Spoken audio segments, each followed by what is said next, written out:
Hey everyone, how's it going? And welcome back to another video here at Justin's Fish Room. This week's video is going to be all about absolutely disemboweling our original community planted tank, getting rid of all the hardscape, all the duckweed I can possibly get out, because as you know, duckweed is an absolute weed once it takes over. Getting all those plants out and basically just starting from scratch. So this ideally would be a discus slash ram tank with some tetras, and it's got the bumblebee gobies and a few of our L201 plecos and some L397s. But we're going to make sure that this tank looks fantastic. So I'm going to get some botanicals in there. We're going to get some beautiful plants, including some crypts and some Vallisneria, just to, make it seem like a slice of heaven, slice of the Amazon or the Orinoco Basin. Would be really cool. So hang tight and looking forward to, going on this journey with you guys. Alright everyone, so the tank has been really messed around, so there's a bit of soot in the water, but in the meantime I'm going to go and get some plants, and hopefully by the time I get back it should have cleared up a little bit, but if it hasn't I can just leave it for a few more hours. Alright, let's go do that and I'll see you soon. So whilst I was at the pet store, I saw some really awesome animals like this frog and the snakes you just saw, but also some really cool lizards like this frillneck lizard that was just chilling and absorbing the heat from his heat lamp. There were some dwarf lizards of some sort there that were really cute, and some turtles as well. So these would be so cool to own one day. I've got a license for reptiles as well, but I've never really done reptiles, but yeah. Alright, so I just went to one of the pet shops here near me, and their fish selection wasn't great, so I didn't film the fish that they had, but I did end up getting some Vallisneria spiralis and a small crypt plant that's in a little terracotta pot, and I'll just get these home and start putting them in chlorine water to disinfect them. So let's do that. Alright guys, so our tank is slowly getting clearer and clearer, and the discus are kind of missing all their plants and wood. For now, we're just gonna prep these plants, and I'm just gonna get them soaking to make sure that by the time we get back they'll be nice and disinfected. Alright, so if you're a long-term fan of the channel, you'll know that I swear by this plant only because of how hardy it is and how good it looks.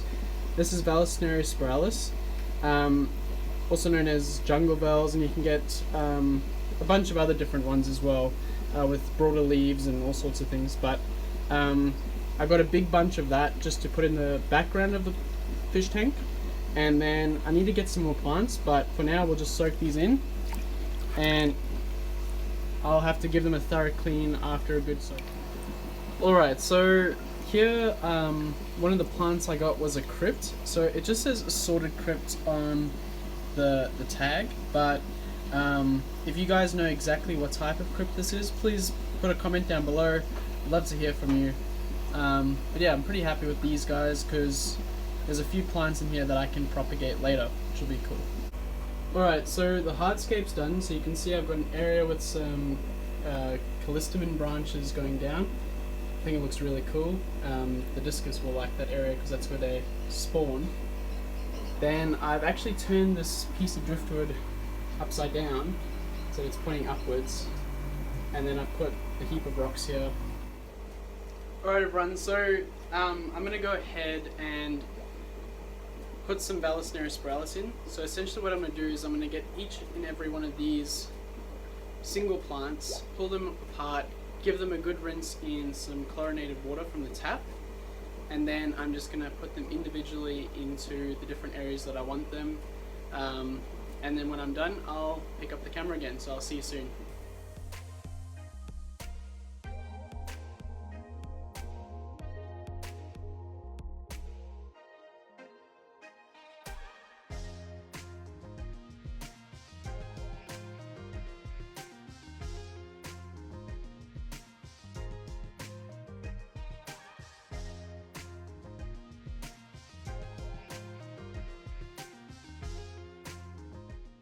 Alright, so I've just put all that Vallisneria spiralis tucked into that corner, and you already saw how I was clumping together some of those runners. So what they do is they send out runners, just like grass would in your lawn, and from each runner you get a little plant and a root.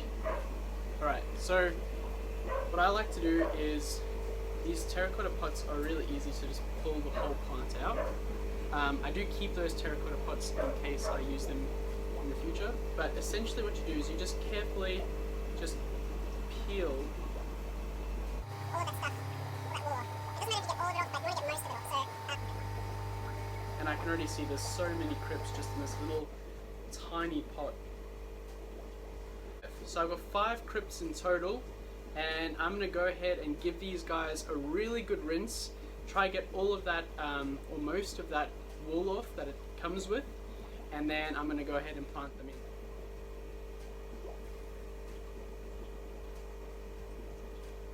Now it's important not to completely bury the plant. You want to just bury the base of the roots. You don't want to bury much of the stem. And these guys won't care that much for in the water column fertilizer.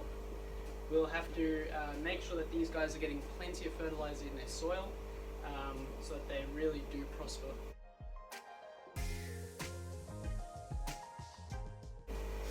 Alright, so I've pulled out this beautiful Anubias, and it is going to hopefully do really well attached to the log.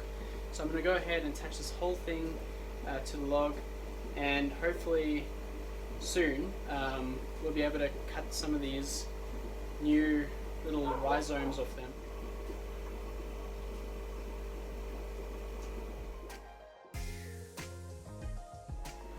Alright everyone, so it's the next day and the water's all cleared up, so I'm going to go ahead and show you guys what we've done. So as you can see, the discus are really loving their little mangrove section that I created for them.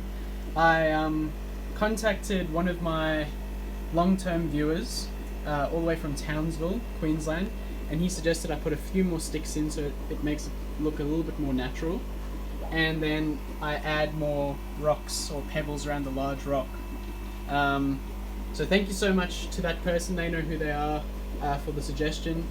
The discus have been cleaning the branches the whole morning, and yeah, it's been really awesome to see them behave more naturally than they were before. The water's definitely not as clear as it should be, but it has cleared up a lot, as you can see. But yeah, overall I'm pretty happy with the setup.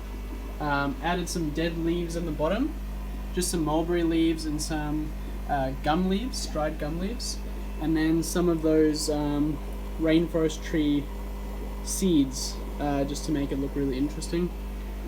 But overall, pretty happy with this tank. Now there's one more thing I need to add to this tank, which is a pair of blue-black rams. And then I need you guys to take a moment just to comment down below what sort of ditherfish I should add to this tank for the next video. So I really want something different to the red from the discus, and obviously I'm going to have some blue-black rams in here, so I'd love to get some suggestions from you guys. That'd be awesome.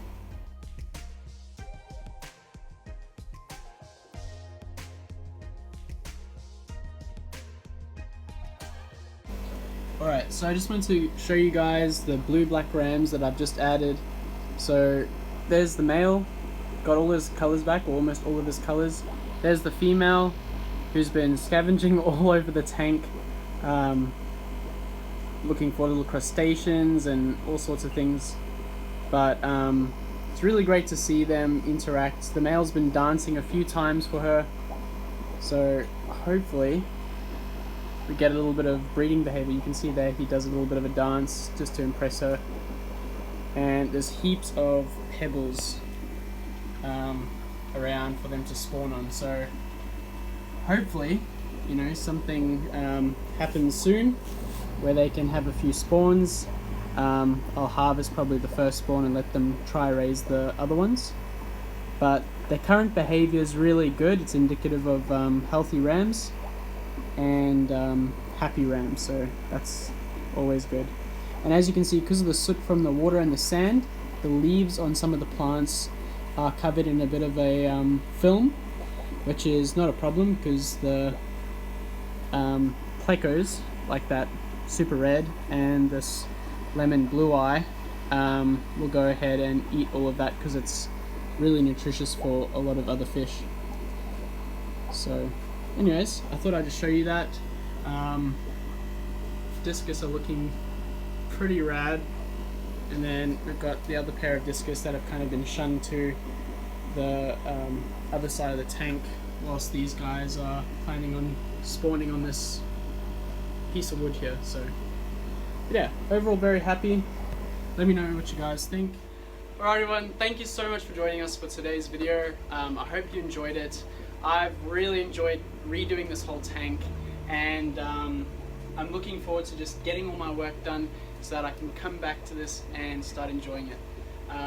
Also looking forward to next week's video, so stay tuned for that, and happy fish keeping. See you everyone.